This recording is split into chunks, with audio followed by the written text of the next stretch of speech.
সুপ্রিয় শিক্ষার্থী বন্ধুরা, সহজে শেখার পক্ষ থেকে তোমাদের আরো একবার স্বাগত জানাই আরো একটি নতুন ভিডিও দেখার জন্য।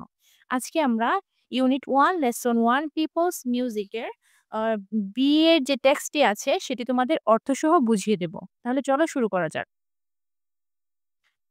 Read the text and answer the following questions. অর্থাৎ পাঠটি পড়ো এবং নিম্নলিখিত প্রশ্নগুলোর উত্তর দাও। People's music, also known as folk music, consists of tunes, lyrics, and knowledge passed down orally for generations. লোকের সঙ্গীত, যা লোকসঙ্গীত নামে পরিচিত, সুর, গীত এবং জ্ঞান নিয়ে গঠিত, যা প্রজন্ম থেকে প্রজন্মে মৌখিকভাবে স্থানান্তরিত হয়েছে। ওভার টাইম, সময়ের সাথে সাথে, দিস মিউজিক হ্যাজ ইভলভড, এই সঙ্গীত বিকশিত হয়েছে, closely tied to the way people leave, এবং মানুষের জীবনের সাথে ঘনিষ্ঠভাবে জড়িত। Our agriculture, food, ecology, seasons, and rituals are all reflected in this song. আমাদের কৃষি, খাদ্য, পরিবেশ, ঋতু এবং আচার-অনুষ্ঠান এই গানগুলোতে প্রতিফলিত হয়। পাল্লিগীতি, ভাটিওয়ালি, জারি, sari, গাম্ভীরা, Lalongiti, পালাগান, and the songs of Hasan Raja all embody the self-expression of the people. অর্থাৎ পল্লীগীতি, ভাটিয়ালি, জারি, শাড়ি, গম্ভীরা, লালনগীতি, পালাগান এবং হাসন রাজার গান মানুষের আত্মপ্রকাশের প্রতীক। As the landscape changes, the music shifts too. প্রাকৃতিক দৃশ্যের পরিবর্তনের সাথে সঙ্গীতও পরিবর্তিত হয়। In the hills tract, পার্বত্য অঞ্চলে you encounter music with the same role but expressed in the diverse languages of the ethnic communities. অর্থাৎ পার্বত্য অঞ্চলে তুমি একই ভূমিকার সঙ্গীত দেখতে পাবে, যা বিভিন্ন আদিবাসী সম্প্রদায়ের ভাষায় প্রকাশ পায়।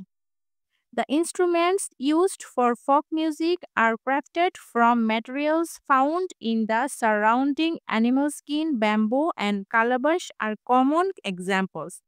অর্থাৎ লোকসঙ্গীতে যে ব্যবহৃত বাদ্যযন্ত্রগুলো আছে সেগুলো কি, কি উপাদান দিয়ে তৈরি হয় দেখো। অ্যানিমাল স্কিন অর্থাৎ পশুর চামড়া, ব্যাম্বো, বাঁশ অ্যান্ড কালাবাঁশ আর কমন এক্সাম্পলস। কালাবাঁশ মানে হচ্ছে লাউয়ের যে লাউ শুকানোর পর এটার খোলক দিয়ে একটা বাদ্যযন্ত্র তৈরি করা হয়, সেটাকেই মূলত কালাবাঁশ বলে। আর কমন এক্সাম্পল যেগুলো হচ্ছে সাধারণ উদাহরণ। The sounds they produce are deeply connected to the land they come from. অর্থাৎ তারা যে জমি থেকে এসেছে সেই জমির সাথে এই বাদ্যযন্ত্রগুলোর কি শব্দ গভীরভাবে জড়িত। অর্থাৎ জমির সাথে এই বাদ্যযন্ত্রগুলোর শব্দ গভীরভাবে জড়িত। As people migrate to cities and villages transform, অর্থাৎ মানুষ যখন গ্রাম থেকে শহরে পরিবর্তিত হয়, these traditional tunes also slowly fading. এই ঐতিহ্যবাহী সুর ধীরে ধীরে হারিয়ে যাচ্ছে। However, folk music still finds its place in mainstream films and music albums. তবুও লোকসঙ্গীত এখনো মূলধারার চলচ্চিত্র এবং সঙ্গীত অ্যালবামে স্থান খুঁজে পায়। The following are translations of a Hasan Raja song and a Bhawaiya songs featured in the film Asiya directed by Fateh Lohani. নিম্নে ফাতেহ লোহানী পরিচালিত আসিয়া চলচ্চিত্রে থাকা হাসন রাজার একটি গান এবং একটি ভাওয়াইয়া গানের অনুবাদ দেয়া হলো। ট্রান্সলেশন অফ হাসন রাজাস লোকে বলে বলে রে ওহ দেশ সে। হাসন রাজার লোকে বলে ও বলে রে এর অনুবাদ। হাসন রাজার একটা গান রয়েছে, লোকে বলে ও বলে রে ঘর বাড়ি বা লা নাই আমার। তোমরা চাইলে এই গানটি ইউটিউবে সার্চ দিয়ে শুনে নিতে পারো। তাহলে চলো আমরা এর অনুবাদটা দেখি, ইংরেজি অনুবাদটা কি, ইংরেজি এবং বাংলা অনুবাদটা দেখি। Oh they say my house is no good. ওহ তারা বলে আমার ঘর ভালো নয়। But what can I build with nothing here, কিন্তু কিছু না থাকলে কি তৈরি করব এখানে। I will erect a home, আমি একটি ঘর বানাবো। Yet how long will I truly stay, কিন্তু সত্যি কতদিন এখানে থাকবো। I gaze into the mirror, আমি আয়নায় তাকাই। Noticing the strengths of grey in my hair, আমার চুলের ধূসর রেখাগুলো দেখি। থিঙ্কিং অফ দিস, এই কথা ভেবে।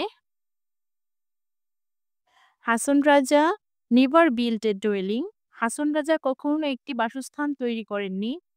Where will Allah take him, আল্লাহ তাকে কোথায় নিয়ে যাবেন। Where will he find rest, তিনি কোথায় বিশ্রাম পাবেন। This uncertainty brings him to tears. এই অনিশ্চয়তা তাকে অশ্রুসিক্ত করে।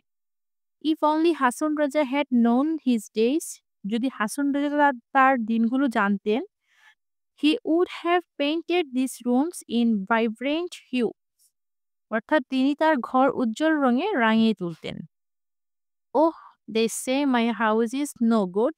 ওহ, তারা বলে আমার ঘর ভালো নয়। But what can I build with nothing here? কিন্তু কিছু না থাকলে কি তৈরি করব এখানে? প্রিয় শিক্ষার্থী বন্ধুরা, আজকের ভিডিওটি এই পর্যন্তই। পরবর্তী ভিডিও দেখার আমন্ত্রণ জানিয়ে আজকে এখানেই শেষ করছি। আসসালামু আলাইকুম।